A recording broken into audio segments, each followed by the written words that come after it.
Okay doctor साहब, त्रिमंत्र बुलाइए।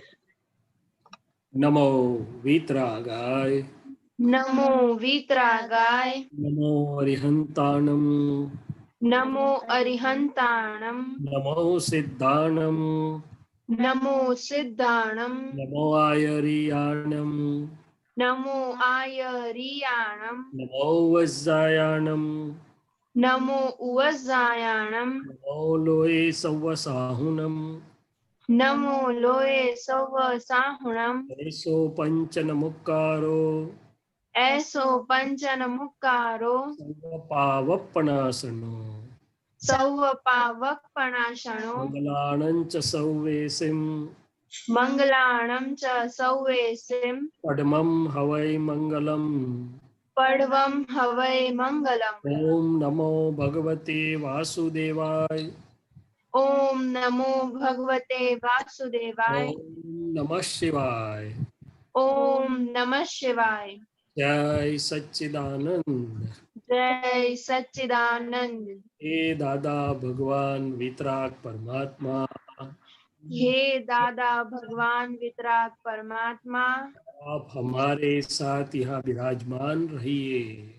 आप हमारे साथ यहाँ विराजमान रहिए। आपका अखंड निधि ध्यासन, आपका अखंड निधि ध्यासन, आपका अखंड सानिध्य आपका अखंड सानिध्य हमें निरंतर बना रहे।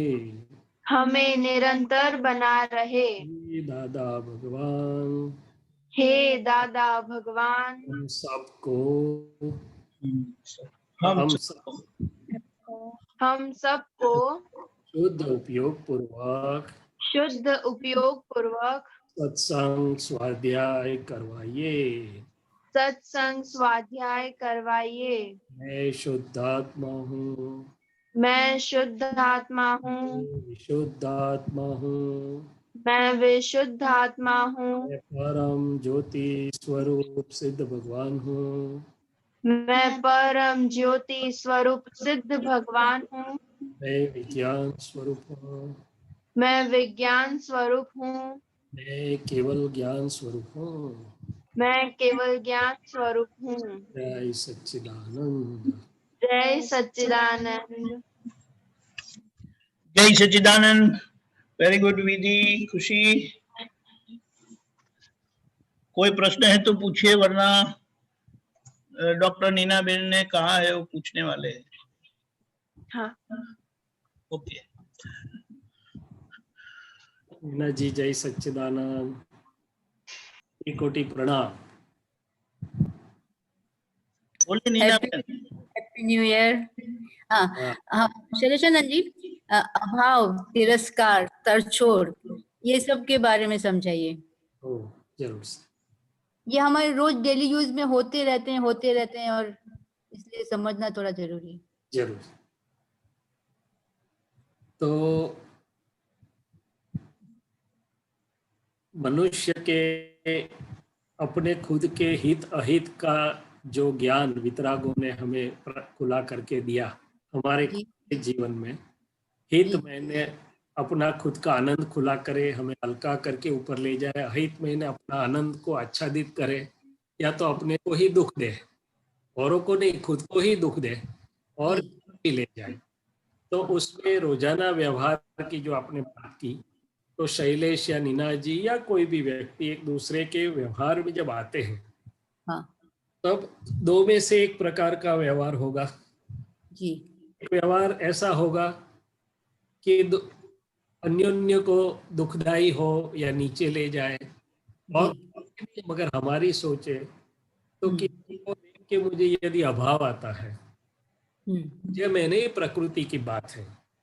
महात्माओं को पहली बात तो ये विज्ञान से क्लियर समझनी है, जो भी भावाभाव या तो जो भी आ रहे हैं जिसकी हम बात कर रहे हैं, वो शैलेश के भाग में है, प्रकृति के गुण है, रिलेटिव के गुण है। मैं रियल शुद्धात्मा उससे बिल्कुल भिन्न ऐसा शुद्धात्मा हूँ। मेरे भाग में मेरे शुद्धात्मा के गुण धर्म में ना अभाव है, न तिरस्कार है, न कुछ भी है। मगर ये खुशी है, यदि शैलेश को नीना जी के प्रति अभाव आया जी अभाव क्यों आता है, कैसे आता है? वो पुद्गल मशीनरी भी एक पूरा साइंस है।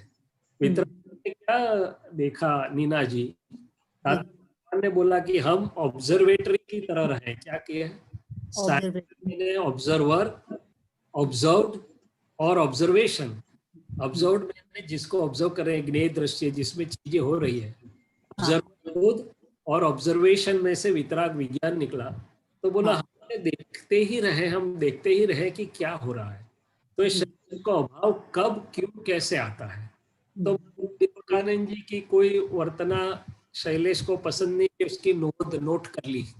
तो फिर अभिप्राय हो गया कि दीपकानंद जी अपनी तो सुनते नहीं, तो अपनी ही बात करेंगे। फॉर एग्जाम्पल, हाँ बोलिए।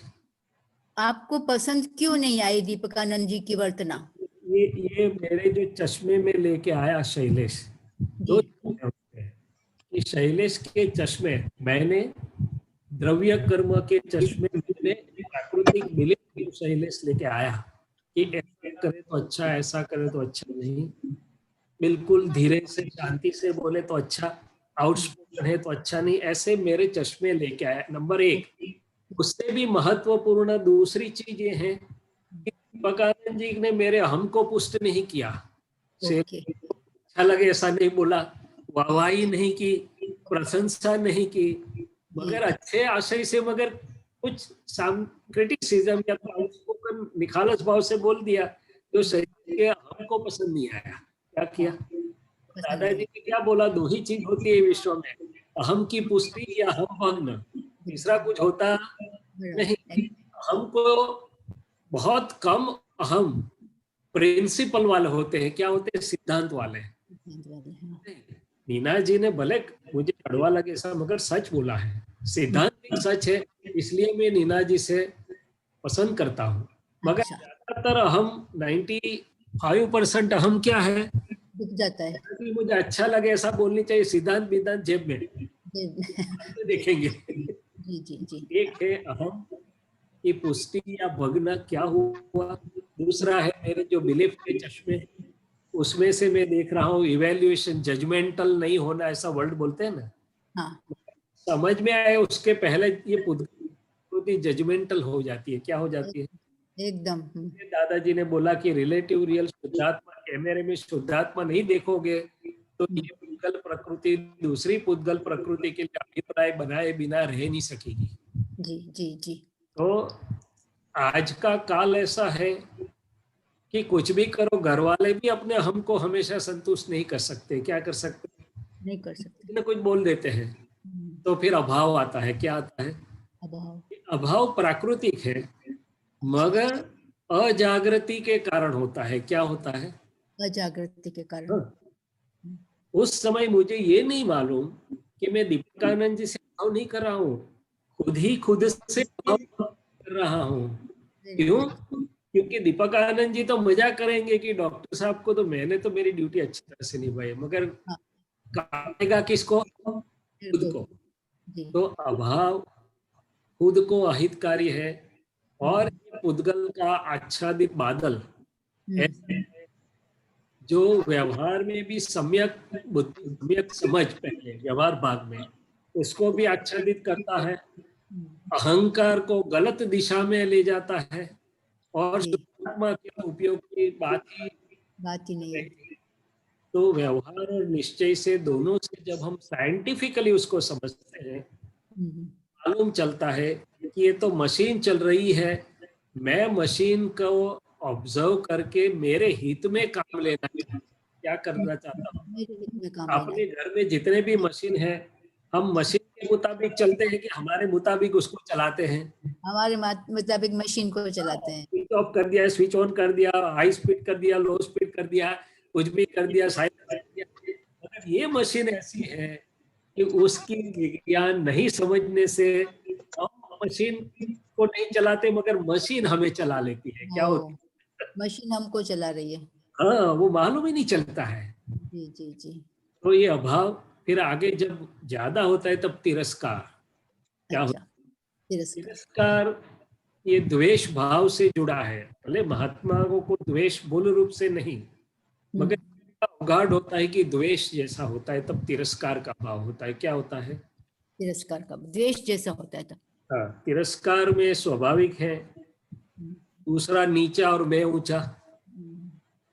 तिरस्कार करते हम लोगों का, आप तो कुछ नहीं, खाली बकबक नहीं करो, अपनी औकात में रहो। बोलते नहीं बोलते, अपने अंदर ऐसा होता है। क्या होता है? जी खुद की औकात तो समझते नहीं, ऐसा अंदर बोलती है, मशीन बोलती है। क्या बोलती है?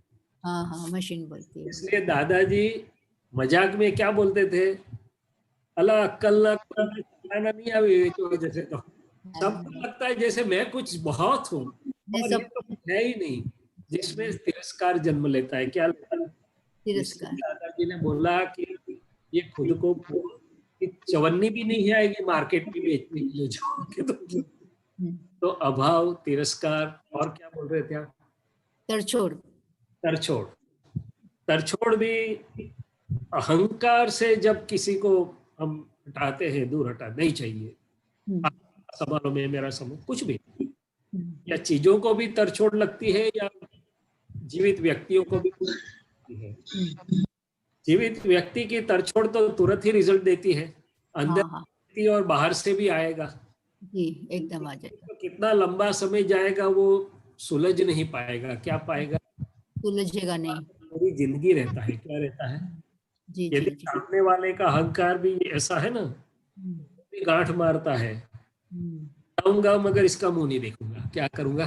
मुंह नहीं देखेंगे। उसको पूछे वो अन्यथा, वो कुछ भी हो जाएगा, मर जाऊंगा मगर नहीं जाऊंगा। ऐसे भाई भाइयों के बीच में, रिश्ते नाते वालों के बीच में ऐसा हो जाता है तरछोड़ से। जी जी जी। तरछोड़ अहंकार से अहंकार को लगती है। क्या लगती है? अहंकार से अहंकार को लगती है। तब उसको तरछोड़ बोला जाता है। तरछोड़ तो चीजों को भी लगे ना। दादा ने बताया कि खाने की थाली या खाने की चीजें या प्रकृति को पसंद नहीं आती, बात ही नहीं है, तो धीरे से शांति से प्रेम से बाजू रखो, तरछोड़ मत मारो। नहीं मैं तो नहीं खाऊं, मुझे नहीं पसंद, ऐसा मत करो, नहीं तो वो भी नहीं आएगी आपके पास। क्या होगी? इसलिए कबीराज ने लिखा, तरछोड़ थी बंधाई छे अंतराय करम, खाना पीना हाय सब है मगर मिल कहीं तरछोड़ लग गई। क्या लग गई? तरछोड़ लग गई। तरछोड़ ही अंदर का पौद्गलिक गुणधर्म है जो अहंकार से संजोगों को ठोकर शब्द है ना, हाँ ठोकर है, अहंकार की वो ठोकर है। और जब वो जीवित फाइल को लग जाए यदि कोई भी संयोग में, तो बहुत मुश्किल। क्या है? बहुत मुश्किल। वहां तप करने का संयोग है। ओके जी। से उसको निपटा लेना है। तो उसी लाइन में आगे चले, दादाजी ने बताया कि ज्ञानी पुरुष 4 प्रकार में से बाहर निकल जाते हैं। हिंसक भाव, दूसरा पीड़ा कारक भाव, तीसरा मैं भूल गया हूँ, ऐसे ही कोई 2 और है। अभाव भाव। हाँ, लास्ट में ये अभाव भाव है। तो उसमें से जब निकल जाते हैं तब परमात्मा बहुत खुला हो जाता है। निकल जाना मैंने क्या, वो तो हम तो शुद्ध आत्मा है, हम तो है नहीं उसमें, मगर प्रकृति में जब तक उसका सोर्स है तब तक मेरा शुद्धात्मा विजन ठीक ढंग से काम नहीं करता। प्रज्ञा और सम्यक बुद्धि भी ठीक ढंग से काम नहीं करती, उसके असर में, उसके धक्के में आ जाते हैं। क्या आते हैं? निकलना मैंने अंदर ही ऐसा माल ना होवे, वहां तक उसका निपटारा हमने कर दिया। और बार बार घूम घूम के एक ही चीज पर आते हैं, लाते हैं ज्ञानी भी, और हमें भी समझना है कि मैं औरों के लिए नहीं कर रहा हूँ, मेरे खुद को दुख न पहुंचे इसके लिए और मेरे खुद के आनंद के लिए मैं ये कर रहा हूँ कि मुझे अभाव नहीं, मुझे अहंकार नहीं, मुझे तरछोड़ नहीं, क्योंकि दोनों को नहीं, खुद को ही कर रहा है। क्या कर रहा है?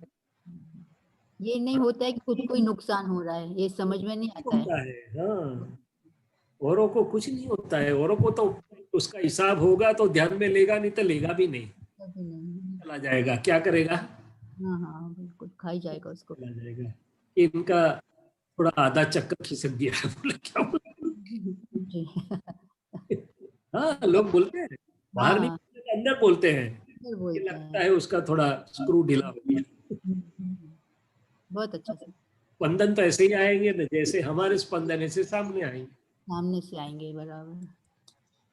तो वितराग विज्ञान वैज्ञानिक ढंग से हर एक क्षेत्र में, हर एक संयोग में, हर एक पहलू में वैज्ञानिक है। जी जी, पूरा साइंटिफिक व्यवहार हो गया निश्चित। वेरी नाइस, बहुत अच्छा। जय सच्चिदानंद। गीताबेन अलवर। जय सच्चिदानंद, बोलिए, बोलिए। जय सच्चिदानंद स्वामी जी। जय सच्चिदानंद। आवाज सॉरी, अनम्यूट करिएगा। आवाज आई क्या? जय सच्चिदानंद। जय सच्चिदानंद। आवाज आ रही है? आ रही है आपकी। बोलिए, बोलिए। नहीं आएगी तो हम बोलेंगे, आप बोलिए। आवाज आ गई? आ रही है, बोलिए। मैं ये कह रही थी, दादाजी ने बोला कि मंत्र को समझकर बोलने से ओम का फल मिलता है। कौन से मंत्र की बात तो कर रहे हैं आप? त्रिमंत्र। त्रिमंत्र, ठीक ठीक, बिल्कुल। हाँ, कि मंत्र को समझकर बोलने से ओम का फल मिलता है। ओम का फल यानी क्या? बिल्कुल बात करते हैं। तो पहली बात यह है कि क्रिया तो फल देती है, मगर मन वाणी काया की क्रिया कौन सी समझ से की जाती है वो यथार्थ फल देती है। इसलिए समझ का महत्व, कोई भी क्रिया में क्रिया से ज्यादा समझ का महत्व है। तोता भी बोलेगा त्रिमंत्र, छोटा बच्चा भी बोलेगा त्रिमंत्र, और हम भी बोलेंगे त्रिमंत्र, तो सबको फल अलग अलग मिलेगा। क्या मिलेगा? तोता को उसका मालिक मिर्ची देगा, हमें भगवान को देगा। एक चीज तो समझ का महत्व। दूसरा कि ओम और त्रिमंत्र दोनों एक ही चीज है समझ में आए तो। त्रिमंत्र विस्तार है, ओम संक्षिप्त में त्रिमंत्र है। कैसे? तो बोले ओम में 5 अक्षर है, अ, आ, उ और म। पहला अ है वो अरिहंत परमात्मा का है, दूसरा अ वो अदेही का है, तीसरा आ है वो आचार्य का है, चौथा उ है मैंने उपाध्याय का, और पांचवा म मैंने मुनि या साधु का है। तो हम नमो अरिहंतानम, अरिहंत भगवंत को नमस्कार, पहला अ आया। दूसरा नमो सिद्धाणम, सिद्ध भगवंत जो अदेही है, विदेही है, बिना देह है, उनको नमस्कार, तो दूसरा अ आया। तीसरा नमो आर्याणम, आचार्य भगवंतों को मैं नमस्कार करता हूं, तो ओम का आ आया, तीसरा अक्षर। चौथा नमो उपाध्याय भगवंतों को नमस्कार करता हूं, तो चौथा हुआ है। और नमो लोए सव्व साहुनम, सर्व साधुओं को नमस्कार करता हूं, मैंने मुनि का म आया। सो ओम को यदि संक्षिप्त में बोलना, सॉरी नौका नमस्कार मंत्र को संक्षिप्त में बोलना है तो उसका ओम होता है। और उसके ऊपर एक अर्धचंद्र और बिंदी लगाते हैं, उसका क्या महत्व या रहस्य है? तो बोले मैं अज्ञान हूँ, मैं शैलेश हूँ, मैं कर रहा हूँ, मुझे अभी दृष्टि नहीं मिली सही, वहां तक मैं नमस्कार करता हूँ तो ओम बनता है। और मैं व्यवहार दृष्टि से शैलेश हूँ, निश्चित दृष्टि से मैं शुद्धात्मा हूँ। ऐसी दृष्टि जब मुझे खुली, राइट बिलीफ या सम्यक दर्शन प्राप्त हुआ, बाद में मैं नमस्कार करूंगा। तो मेरे पास 2 दृष्टि है, व्यवहार निश्चय की, इसलिए सभी को मैं व्यवहार और निश्चय से समझते हुए नमस्कार करूंगा। तो ओंकार बिंदु संयुक्तम ऊपर अर्धचंद्र और बिंदी होगी। दोनों के फल में क्या फर्क है? ओम की भजना से ऊर्ध्व गति और धीरे धीरे मुक्ति के मार्ग की तरफ जाएंगे, और ओंकार बिंदु संयुक्तम हो गया तो डायरेक्ट फ्लाइट, सीधी उतारेगी या पिट्सबर्ग उतारेगी, जहां भी जाना है सिमंदर स्वामी के पास डायरेक्ट फ्लाइट। तो ये मतलब है कि त्रिमंत्र को, और दूसरे मंत्र में आप देखोगे ओम नमो भगवते वासुदेवाय, तो ओम तो हिंदुस्तान के सभी मनुष्य ओम बोलते हैं, मगर ओम का परमार्थ नहीं समझते थे, नहीं समझते हैं। तो ज्ञानी पुरुष ने उसका परमार्थ खुला किया, ओम नमो भगवते वासुदेवाय, ओम नमः शिवाय। तो ओम सब में क्या है, समझ में आया? सो त्रिमंत्र समझ करके बोलने से ओम का फल मैंने प्रकार से। और दूसरी बात कि सभी फिलोसॉफी दार्शनिक परंपराओं में देखो तो ओम को सर्वोत्कृष्ट स्थान दिया गया है। क्या दिया गया है? कि भाई ओम की भजना करने से मुक्ति है, ओमकार नाद, ओमकार, सब ओमकार को उत्कृष्ट स्थान दिया गया है। उसका मतलब है ये 5 को जो नमस्कार करते हैं वो सर्व मंगलाणंच सव्वे हवे मंगलम, ब्रह्मांड के सभी मंगलों में ये सर्वश्रेष्ठ मंगल है। क्या है? समझ में आया गीताजी? गीताजी हाँ, समझ में आया स्वामी जी। तो हाँ, समझ में आया स्वामी जी। ज्ञानी पुरुष ने पूरे ब्रह्मांड का वितराग विज्ञान का उजाले का सार उसका मर्म और मर्म का अर्क निकाल के अपनी हथेली में दे दिया है। दीपक आनंद जी होम्योपैथिक गोली खिलाते हैं, ऐसे छोटी छोटी गोली में बहुत बड़ा काम करते हैं। क्या करते हैं ऐसा? देखा देखा ना?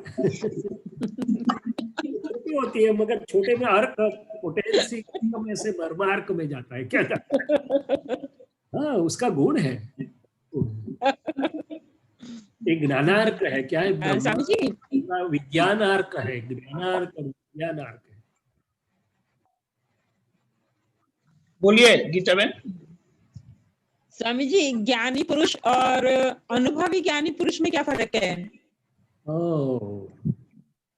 ये तो क्या बात है गीता जी कि शब्द जितना महत्व का है उससे ज्यादा उसके पीछे क्या समझ है वो महत्व की है। तो हम किसी को बोलेंगे ज्ञानी, तो मेरे जैसा जब तक ये जानता नहीं था तब मैं क्या समझूंगा, जो बहुत पुस्तक जानते हैं, गीता पूरी मुखपाठ है, वेद को मुखपाठ है, या तो शास्त्र ज्ञानी को मैं ज्ञानी कहता था या किसी और चीजों को जानने वाले को मैं ज्ञानी कहता था।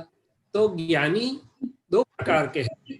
थियोरेटिकल ज्ञानी, मैंने जिन्होंने इंफॉर्मेशन सब कुछ है शास्त्र की या तो जो भी आप बोलो, गूगल पढ़ के सब कुछ जान लिया, योग जान लिया, अष्टांग जान लिया, मगर प्रैक्टिकल ज्ञानी मैंने जिसको अनुभव, ज्ञान का परिणाम अनुभव स्वरूप में खुला हुआ है और जो औरों को अनुभव शुरुआत होने का निमित्त हो सकते हैं, ऐसे प्रैक्टिकल में अनुभवी ज्ञानी कि जिनको खुद को तो अनुभव है ही है, जिनका एक भी शब्द अनुभव के बाहर नहीं होता है, एक भी शब्द ऐसा नहीं निकलता जो उनके खुद के अनुभव में ना हो, एक।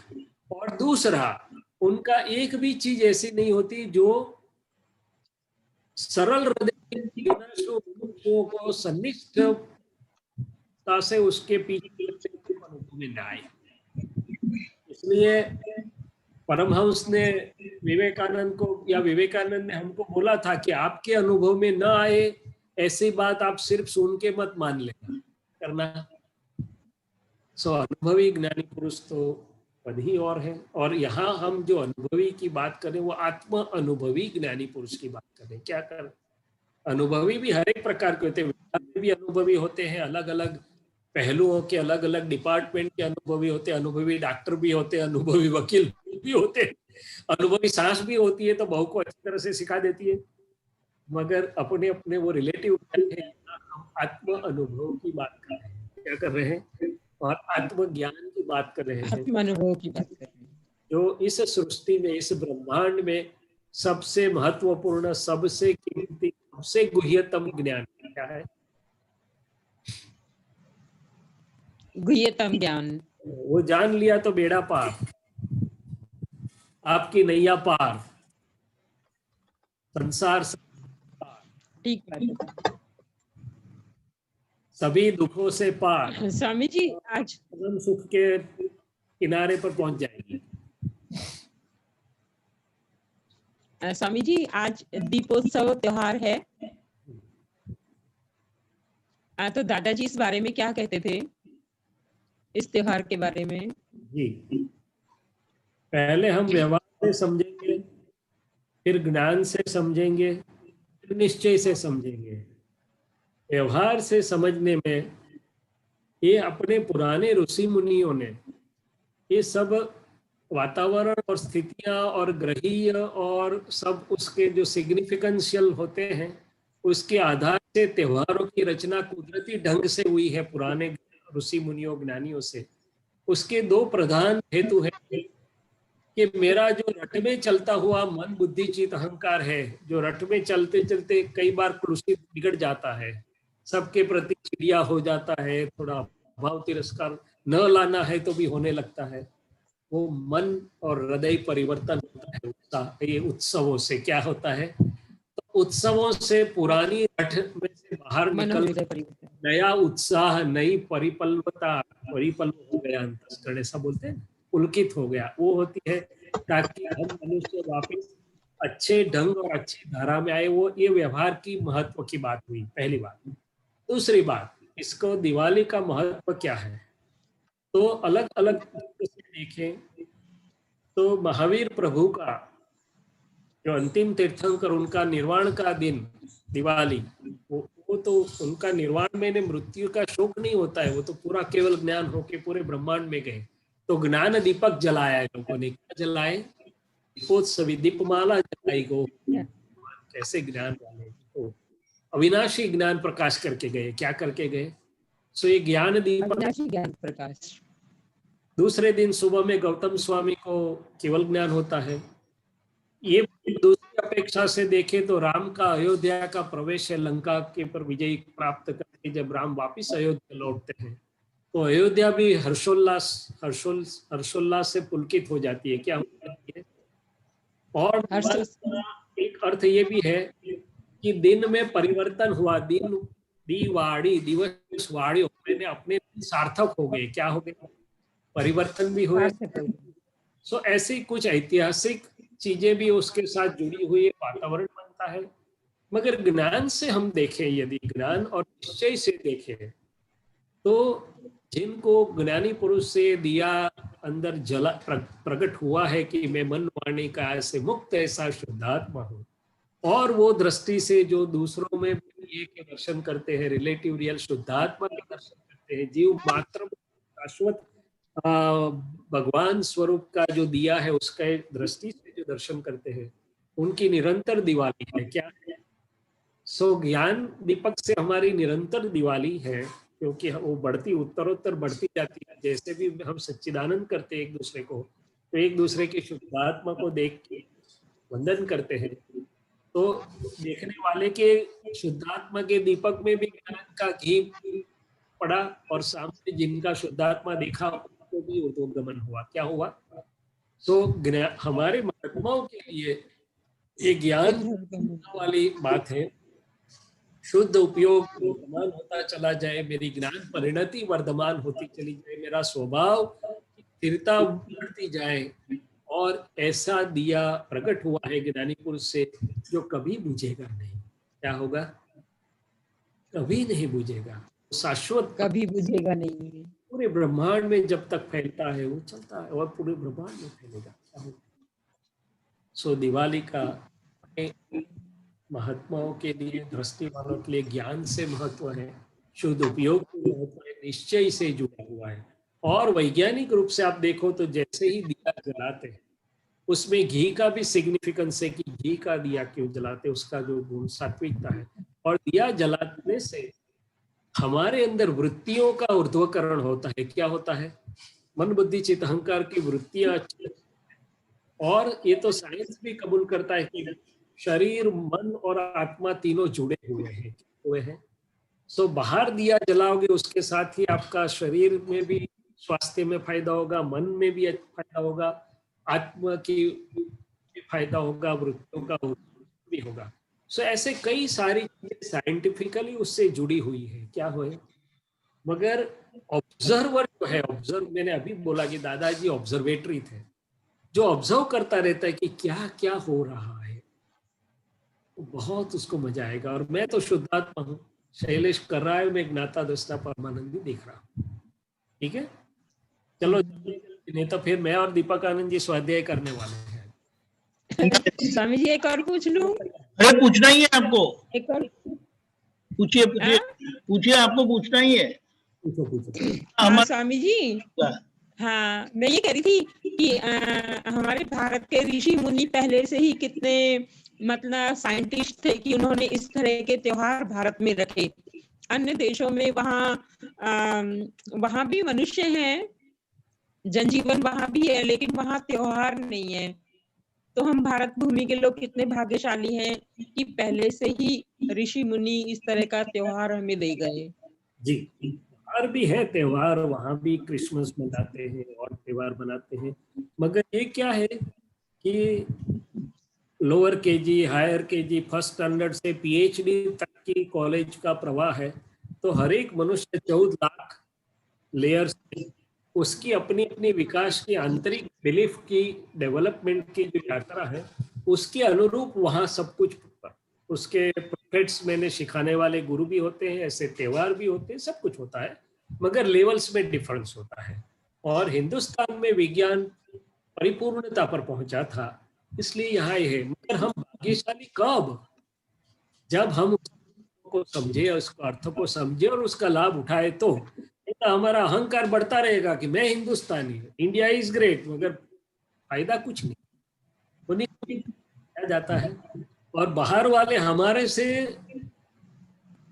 हमारी चीजों में से रिसर्च करके लाभ उठाते हैं। क्या करते हैं?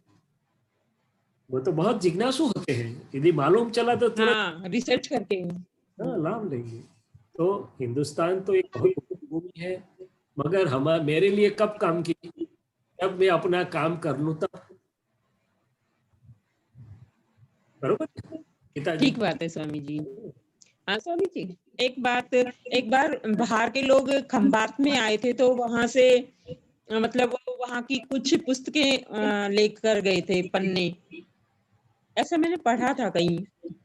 हाँ, वो तो बहुत सारा जर्मन लोग तो यहाँ के बहुत शास्त्र ले गए हैं और बहुत रिसर्च भी चल रही है, ऊपर चल रहा है, तो वो तो है। मगर हमारे पास जो है इतनी, उसका लाभ हम ले। और दादाजी ने जो भाषण करवाई कि पूरे विश्व का कल्याण और हिंदुस्तान वर्ल्ड का सेंटर हो जाएगा, अभी हो रहा है, ऐसा दादाजी ने बोला। तो दादाजी ने बोला कि यहाँ आएंगे, शांति के लिए आएंगे, जीवन कैसा जीना, कैसा खाना, कैसा पीना, कैसे रहना, संबंधों में कैसे करना, वो सब सीखने के लिए यहाँ नजर करेंगे। तो फिर हमारा फर्ज क्या बनता है कुदरत में कि हे भगवान, हे ब्रह्मांड की सर्व सत्कल्याणी शक्तियां, सबको सुख और शांति दो, सब कल्याण हो। और उसमें ये मनवाणी का निमित्त बने मुझे मिला है। क्या मिला है? तो आप देखिए कि दादाजी ने न अपने देह को देखा, न उसकी मुश्किलों को देखा, अपने सांसों श्वास को उन्होंने कल्याण के कार्य में हमारे लिए जब इस्तेमाल हुए, तो उसमें 5% तो हमारा फर्ज बनता है ना कि दादाजी मिला, कुछ निमित्त बने कि ज्ञान लोगों में जाए। तो हमें दादाजी से ही प्रार्थना करनी कि दादाजी मुझे कुछ दृष्टि दीजिए, समझ दीजिए, और आपके अंतराष्ट्रीय अनुसार ये मन वाणी काया, उसके श्वासोश्वास, उसका जो भी कुछ है वो ये कल्याण कार्य में आप जुड़वाइए, इस्तेमाल करवाइए। मैं कुछ जानता नहीं या जानती नहीं, आप रिलेटिव फाइल प्रार्थना करिए, मगर आप कि हमें ये कल्याण के कार्य में जुड़वाइए, क्योंकि कल्याण का कार्य तो कुदरत का है। क्या है? तो जय वाले का हीर बाहर आएगा। दादाजी क्या बोले? ऐसे तैयार होना है कि जिनकी हवा से लोगों का कल्याण हो। क्या हुए? हवा से लोगों का कल्याण होगा। और वो उसमें बड़ी बात है। प्रधान बात 2-3 है। एक है शुद्धात्मा में ज्ञान तो सही, मगर ये रिलेटिव व्यवहार में मुझे जब सबके साथ प्रेम आएगा, अभेद प्रेम, लोग मुझे प्रेम करते कि नहीं करते वो तो देखना ही नहीं है, वो तो गलत बात है। मेरे दिल में सबके लिए प्रेम है कि नहीं है। ऊंच नीच कुछ नहीं है, जो वीक होता है उसके लिए ज्यादा करुणा होती है। क्या होती है? एक ज्यादा करुणा होती है। दूसरा कि ये पुद्गल मुझे क्या लाभ वो देख रहा है कि मेरे से औरों को क्या आनंद और फायदा वो देख रहा है। संसार मुझे क्या लाभ रिलेटिव वो घाट में होता है। क्या होता है? और ज्ञान मेरे से औरों को क्या फायदा वो करुणा भाव में होते हैं। क्या होते हैं? करुणा भाव में होते हैं। तीसरी चीज हम हिंदुस्तानियों के लिए कि तो इंडियन गजल है, इसलिए मेरे प्रकृति में जो कोई भी औरों से लाभ लेने की स्मार्टनेस है, जो कोई भी भ्रष्टाचार, अनीति, जो भी कुछ है वो निकल जाना चाहिए। क्या होना चाहिए? मुझे किसी से निकल जाए, जाने या अनजाने में अड़हक का किसी से कुछ भी चाहिए नहीं, मगर मेरा लोगों के लिए कल्याण करने में तैयार है। क्या है? यदि ये 3 चीज हमारे पास आती है, अभेद प्रेम, दूसरा कि मुझे लोगों से नहीं मेरे से लोगों को मिले, और तीसरा कि हिंदुस्तान देश में आज जो शक्ति है, फिर भी क्यों आज टॉप पर पहुंचने में थोड़ी दिक्कत आ रही है? तो बोले भ्रष्टाचार। मन में है, समाधि में नहीं, वाणी में ऐसा, काया में नहीं, मोटा छोटा कुछ भी तो अंदर चलता रहता है, क्योंकि कषाय भाव है। क्या है? यदि ये तो आपने बोला ना कि हिंदुस्तान के ऋषि मुनि, वो हम ये समय वापिस आ जाएगा, क्या होगा? मगर उसमें ये नामधारी का फर्ज बनता है, अंदर क्या बनता है? नामधारी का फर्ज बनता है, रिस्पॉन्सिबल है वो, क्या है? और वो रिस्पॉन्सिबल मिले तब उसकी रिस्पॉन्सिबिलिटी और भी बढ़ गई। क्या बढ़ गई? और भी बढ़ गई जिम्मेदारी। हाँ, भूखा होता है उसकी जिम्मेदारी नहीं होती है, जिसका पेट भरा होती है कि नहीं होती है? तो ज्ञानी होती है ना। ज्ञानी से जिनको हम सबको इतना परमानंद मिला, मुक्ति का स्वाद मिला, यहाँ इतना अपने स्वपद में बिठाया, सब भिखारीपन से छुड़वाने की एक बड़ी ये दे दी, तो फिर हमारा ये फाइल एक का जिम्मेदारी बनता है कि नहीं बनता है? लोगों के पास तो है नहीं, बेचारे दुखी है।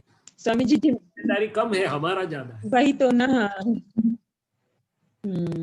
सही बात है। खूब भाव होता है कि ये ज्ञान गांव गांव तक पहुंचे, गली गली तक पहुंचे, मोहल्ले मोहल्ले तक पहुंचे, हर एक भारतीय तक पहुंचे, ऐसी आपके समक्ष दादाजी को प्रार्थना है। मगर और हम उसमें निमित्त बने। गीता जी क्या करेंगे उसमें? निमित्त बनेंगे। हाँ, भावना ही करेंगे कि और कुछ करेंगे? भावना करेंगे और प्रयास भी करेंगे। हाँ, बस ऐसा बोलो। स्वामी जी और बात कर लूं? बोलिए बोलिए। दीपक आनंद जी से। हाँ बोलिए बोलिए। अच्छा स्वामी जी, दादा भगवान का असीम जय जयकार में मैं पढ़ रही थी कि दादा भगवान का असीम जय जयकार बोलते हैं, तो दादा भगवान बोल रहे थे कि अमृत बिंदु माना अमृत अंदर से टपकने लगता है। जी, तो क्या पूछना चाहते हैं? माना किस अमृत की बात कर रहे थे दादाजी? ओ, आपको कौन सा चाहिए वो बताओ पहले। आनंद वाला अमृत, मुक्त अमृत।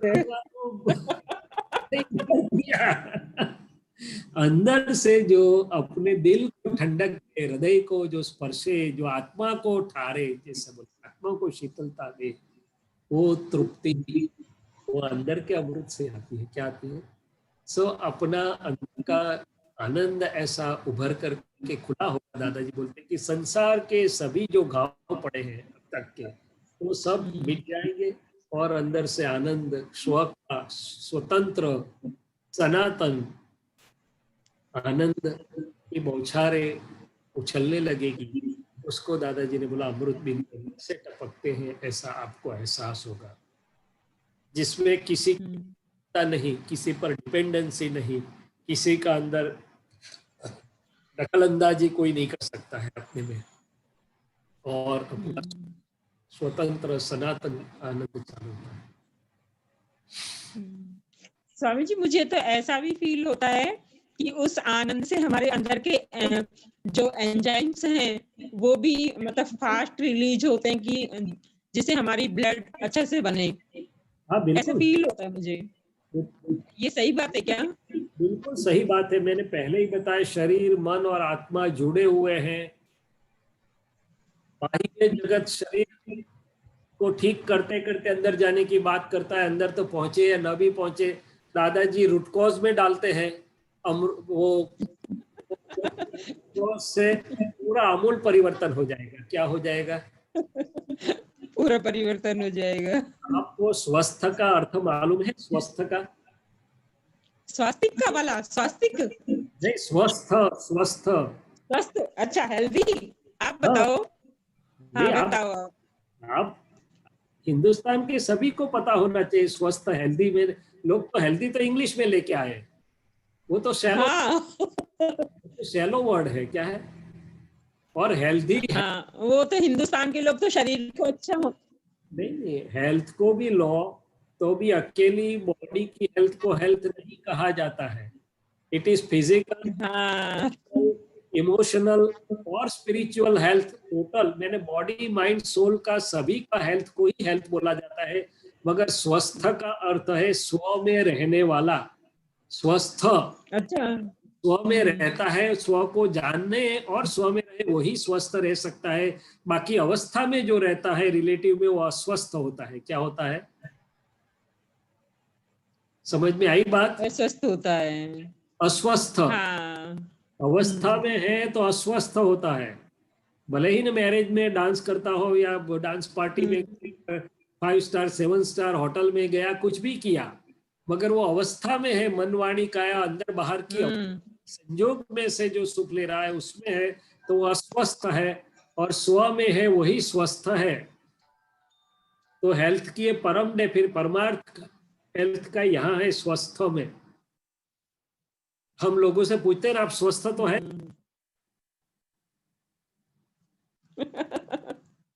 तो लोग यही बोलेंगे हाँ मैं स्वस्थ हूँ। हाँ, तो जितना जैसा समझेगा ऐसा बोलेगा। तोते को पूछेंगे तो तोता अपनी भाषा में जवाब देता है, बच्चे को पूछेंगे तो बच्चा अपनी भाषा में जवाब देता है, ज्ञानी को पूछोगे तो ज्ञानी अपनी भाषा में जवाब। वही तो बात करी ज्ञानी करके करो, समझो समझो समझो। भाई किसके पास से समझू? जो समझे हैं उनके पास से। तो कौन समझा हुआ है? जो जगत के सभी दुखों से मुक्त हो के परम आनंद में मुक्त हो गए, वो उनके पास से समझो, उनकी दृष्टि से समझो, उनकी संज्ञा से समझो। चलो आगे। ठीक बात है। अच्छा लगा स्वामी जी आपसे बात करके। जय सच्चिदानंद। नीना जी कहाँ खो गए? एक मिनट डॉक्टर, हाँ एक मिनट, तृप्ता जी बोलिए, अनम्यूट करिए। हाँ जी, जय सच्चिदानंद स्वामी जी। पहले तो ये एक दादाजी का जो आया हुआ है डेली कैलेंडर में, वो समझना था। नोद कर्ता को देखती है और अभिप्राय वस्तु को देखता है। अच्छा, उसका कोई नंबर है, रेफरेंस है? ये डेली कैलेंडर में आया है 2 दिन पहले। ओके ओके ठीक है। Daily calendar. ठीक है। नोद वो ही नहीं समझ आया, ये क्या होता है? नोद क्या होता है? नोद कर्ता को देखता है और अभिप्राय वस्तु को देखता है। जी, नोद का इंग्लिश होता है नोट, NOTE, नोट। नोट। हाँ, आप कुछ चीजें नोट्स करती हैं कि नहीं करती हैं? हाँ जी, हमेशा करते रहते हैं। हाँ, तो व्यक्तियों के बारे में हम क्या नोट्स करते हैं? इन्होंने ऐसा किया था, उन्होंने उस समय मिले थे तो ऐसा किया था, उन्होंने मेरे साथ ये व्यवहार किया था। क्या करते हैं? नोट करते हैं। 6 महीने के बाद मिले, 2 साल के बाद मिले, 5 साल के बाद मिले, तो वो हाजिर हो जाती है कि भाई संभालना, उन्होंने ऐसा किया था। क्या किया था? तो डूअर देखा। क्या देखा? सामने वाला कर रहा है, कर्तापन में नहीं, डूअरशिप। ने ऐसा किया, तृप्ता जी ने ऐसा किया, नीना जी ने ऐसा किया। वो डूअरशिप की नोट करते हैं। क्या करते हैं?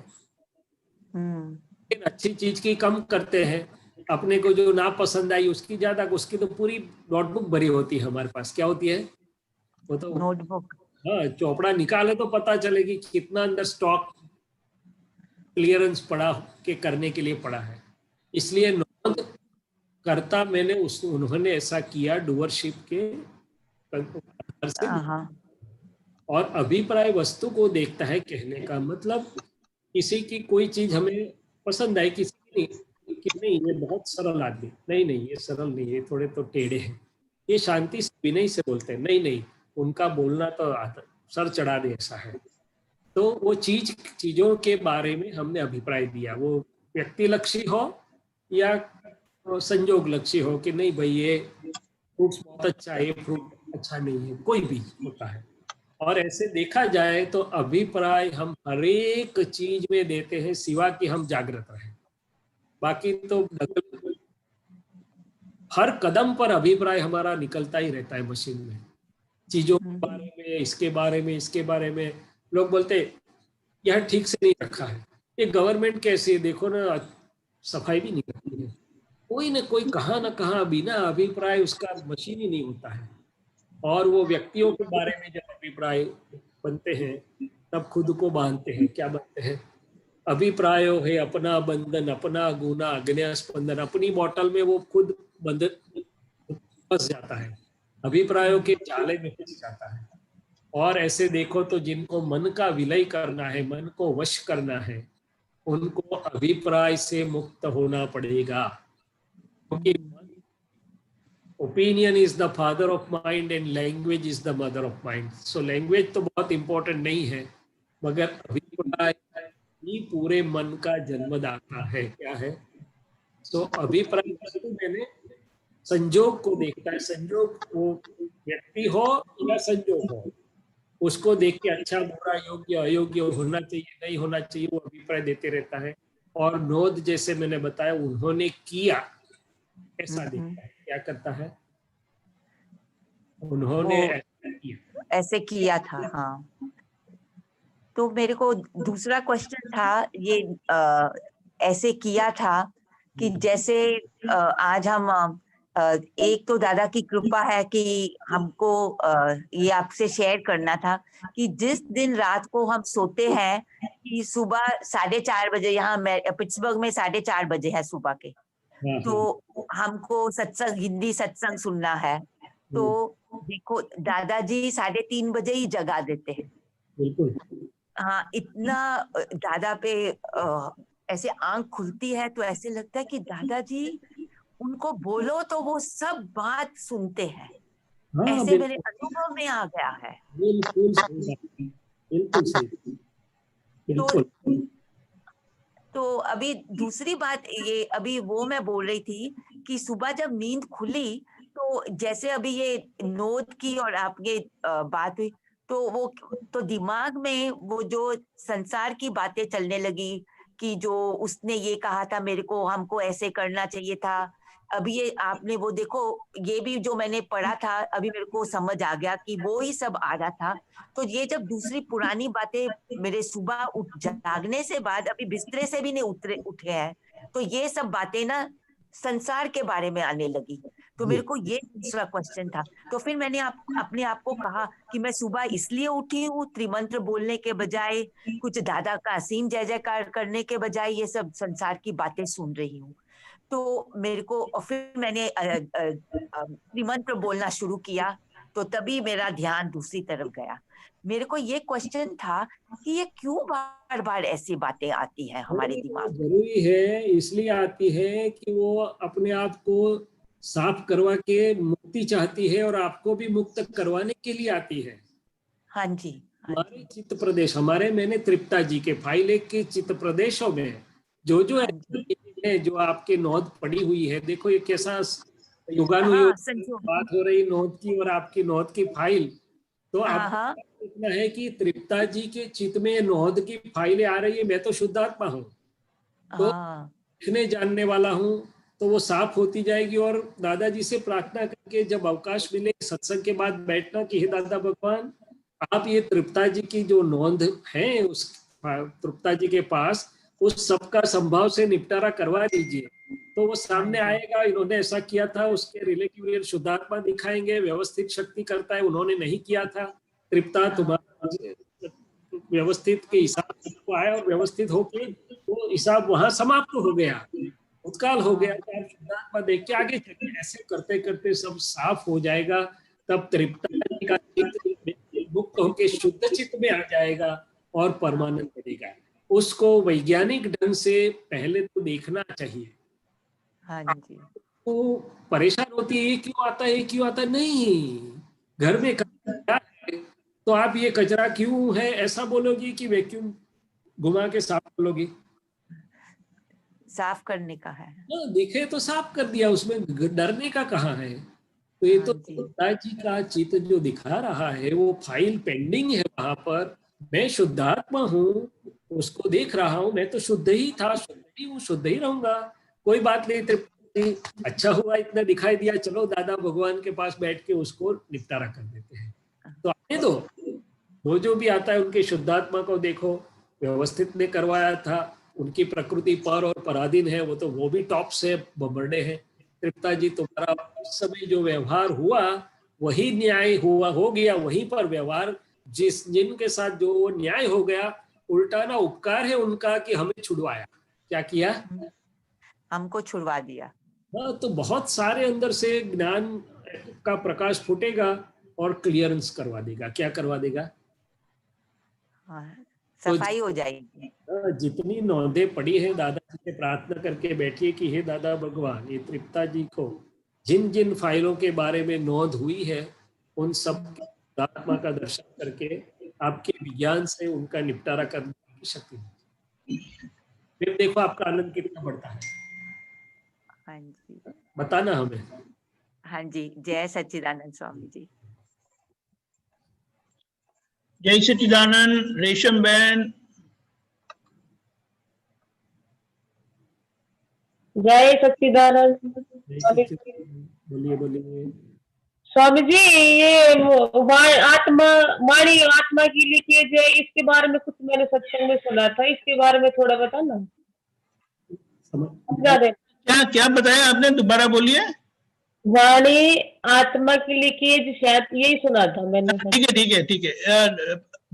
शैलेशानंद जी, शब्द यानी वाणी आत्मा का लीकेज है, ऐसा बताया, ये समझाएं आप जरा। जरूर। तो वाणी ये जो निकल रही हमारी टैप रिकॉर्ड, उसके ऊपर हम उपयोग देके उसको देखें कि पूरे दिन में क्या निकल रही है, के लिए कौन से भाव से, कौन से हेतु से निकल रही है, तो हमें पता चलेगा कि 80-90% ये फाइल एक की वाणी व्यवहार हेतु, जरूरत से ज्यादा, या तो किसी की टीका करने के लिए, किसी का अवगुण दिखाने, या खींच के साथ या आग्रह के साथ ऐसा वैसा निकलती रहती है। मैंने दोष युक्त होती है। क्या होते हैं? ज्ञानी जो वाणी है वो अलग है, वो मुक्त वाणी है, वो औरों में भगवान को जागृत करने वाली ऐसी मुक्त पुरुषों की मुक्त वाणी है। और हमारे में भी जो बहुत जागृत हुए हैं और जिनका कल्याण का भाव है अच्छा, तो उनकी वाणी भी कई दफा स्व पर को फायदा करे, हितकारी हो, ऐसी निकल सकती है, मगर ज्यादातर ये ऐसा होता रहता है। तो दूसरी चीज कि कई बार हमें अंदर पता भी चलता है कि भाई ज्ञान में रहो, ये तो व्यवस्थित है, रिलेटिव रियल देखो, मगर वो नहीं दिखाई देता और लीकेज हो जाता है, बोले बिना रह नहीं सकते हम। तो हमें भी लगता है कि मैं क्यों बोल रहा हूँ, अंदर समझ है, मेरे पास ज्ञान है, मगर क्यों बोल देता हूँ। तो एक तो असंयम हो जाता है, ज्ञान में हम स्थिर नहीं रह सकते, हाजिर नहीं रह सकते, और व्यवहार के धक्के से कुछ न कुछ बोल देते हैं, वो असंयम वाली वाणी होती है। दूसरा, उसका हेतु और आशय हमारे लिए 80-90% व्यवहार, रिलेटिव व्यवहार का, और वो भी जरूरत वो उतना नहीं मगर ज्यादा व्यय होता रहता है। क्या होता रहता है? तो आत्मा की शक्ति का व्यय मैंने क्या कि जो मेरी शक्ति संयम में रहनी चाहिए थी, शुद्ध उपयोग, शुद्ध आत्मा हूँ, और जो मेरी आत्मस्थिरता बढ़नी चाहिए थी उसके बदले में इसमें चला गया, तो उससे मेरी शक्तियां कम हो गई। जो मेरे संयम से शुद्ध उपयोग में स्थिर रहना चाहिए था शुद्धात्मा में, उसके बदले असंयम में बाहर चली गई। तो इस प्रकार से, और उसकी जो असर चालू होती है, आप खुद को बाद में दूसरे को, और फिर रिएक्शन भी जो आता है उससे तो इतना सारा समुद्र हिलता है कि शुद्धात्मा हाजिर ही नहीं रहता है। सभी महात्माओं को, मैं खुद को पूछूं तो कोई कुछ भी बोलता है या मैं बोल देता हूँ और सामने कुछ, तो ख्याल ही नहीं रहता है कि मैं शुद्धात्मा हूँ, ये टेप रिकॉर्ड है, सामने टेप रिकॉर्ड बजी, वो शुद्धात्मा, पूरा ज्ञान हिल जाता है। क्या होता है? इसलिए ये अपेक्षा से बताया गया है कि वाणी आत्मा का लीकेज है, मगर वो कौन सी वाणी? तो बोले संसार हेतु जो व्यर्थ बह रही है, जो दोष भूल गलतियों वाली है, जो स्व को और पर को अहितकारी, उस वाणी के लिए बताया गया है। ज्ञानी पुरुषों की और तीर्थंकरों की वाणी कल्याण स्वरूप है, तो लाखों जीवों वाली है। और महात्माओं की वाणी कौन से हेतु होनी चाहिए? अभी ये बात चलो ये तो समझ लिया, तो हेतु क्या होना चाहिए? मेरी समझ में ऐसा आता है, एक, फाइलों का समभाव से निपटारा करने हेतु। दूसरा, सुख की दुकान खोली तो मेरी प्राप्त मन वचन कैसे सबको सुख हो और किसी को दुख न हो, ऐसे हेतु के साथ।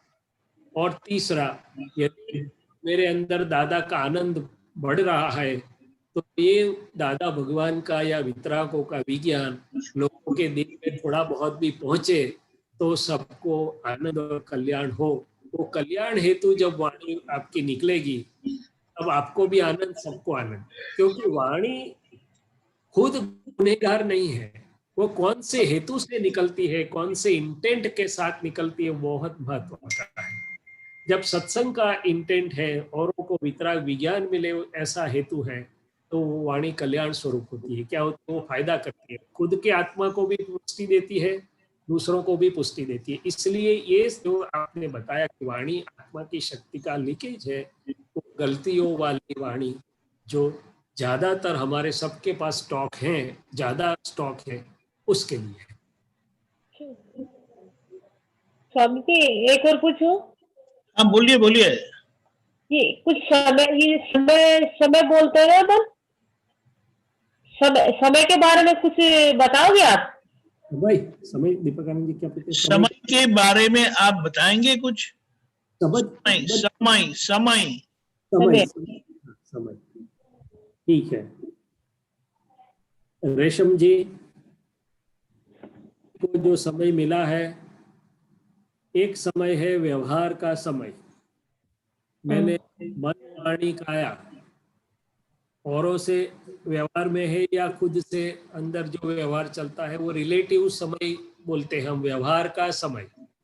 फिर लोग उसे नीचे ले जाते हैं संसार के समय। संसार तो अलग, वो तो अलग बात है ज्ञानी, मगर व्यवहार का समय, व्यवहार से जो चल रहा है, मन वाणी काया और उसके साथ जो परिस्थितियां संजोग सब जुड़े हैं वो। दूसरी अपेक्षा से बाहर का समय में औरों के साथ जो हूँ, और उसी समय मेरे अंदर भी समय चलता है कि नहीं चलता है रेशमा जी? चलता है। रसोई बनाते बनाते आपके अंदर कुछ चलता है, बच्चों को अंदर कुछ चलता है। तो अंदर का जो समय है वो समझ, अपनी उपयोग हमने कहाँ रखा है, वो उसके हिसाब से अंदर का अपना समय चलता है। और निश्चय का जो समय है, आत्मा का, शुद्धात्मा का समय, तत्व स्वरूप से शुद्धात्मा को लागू होता है। शुद्धात्मा के उपयोग को और शुद्धात्मा के समय को ही समय कहते हैं। क्या कहते हैं? इसीलिए जिनको ये दृष्टि मिलती है कि मैं निश्चय निर्णय से केवल शुद्धात्मा ही हूँ, उनका समय सार रूप होने लगा है, समय सार हुआ है, ऐसा निश्चय दृष्टि में बोला जाता है। क्या बोला जाता है? शुद्धात्मा दृष्टि।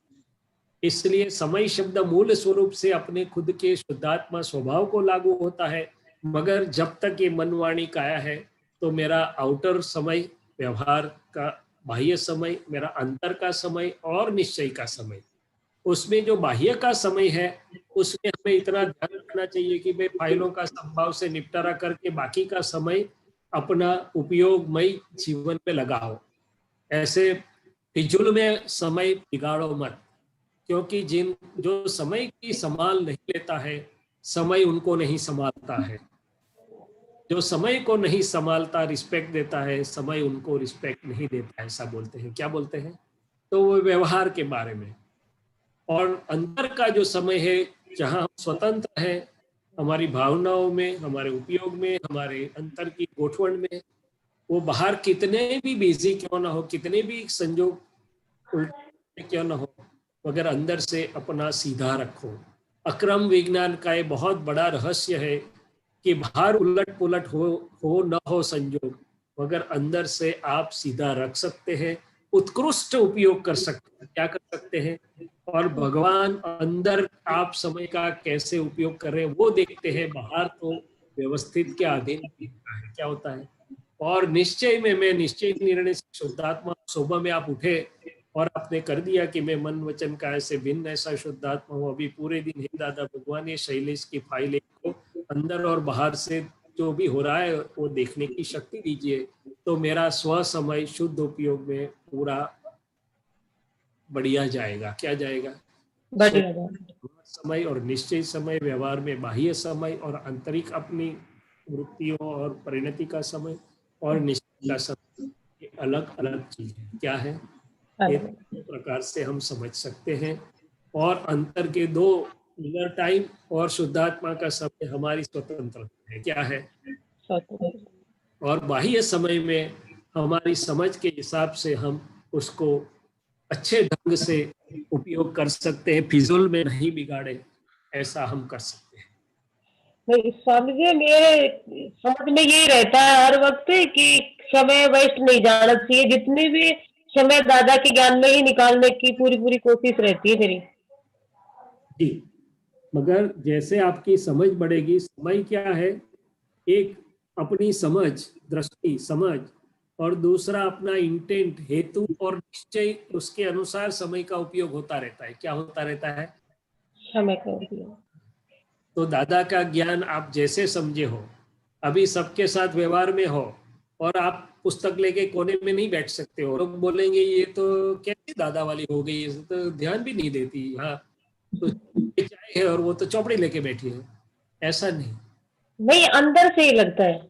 नहीं, वो मैं समझ गया, आपकी बात सही है। मैं आगे ले जा रहा हूँ कि जिन व्यवहारों में हम हैं, वो व्यवहार आदर्श दिखे, आदर्श रहे, सब में शुद्धात्मा रिलेटिव रियल देखे, सबको हमारी प्रेजेंस से आनंद रहे, हमारा जो फर्ज है हम अच्छे ढंग से निभाए जाए, और तब अंदर दादा हाजिर ही रहेंगे। जब सबके साथ है सब, तब सब में जो दादा भगवान है उनको देखते रहने का, उनकी सेवा करते रहने का। क्या करते रहने का? हाँ, वही दादा भगवान को राजी करने का महामंत्र है।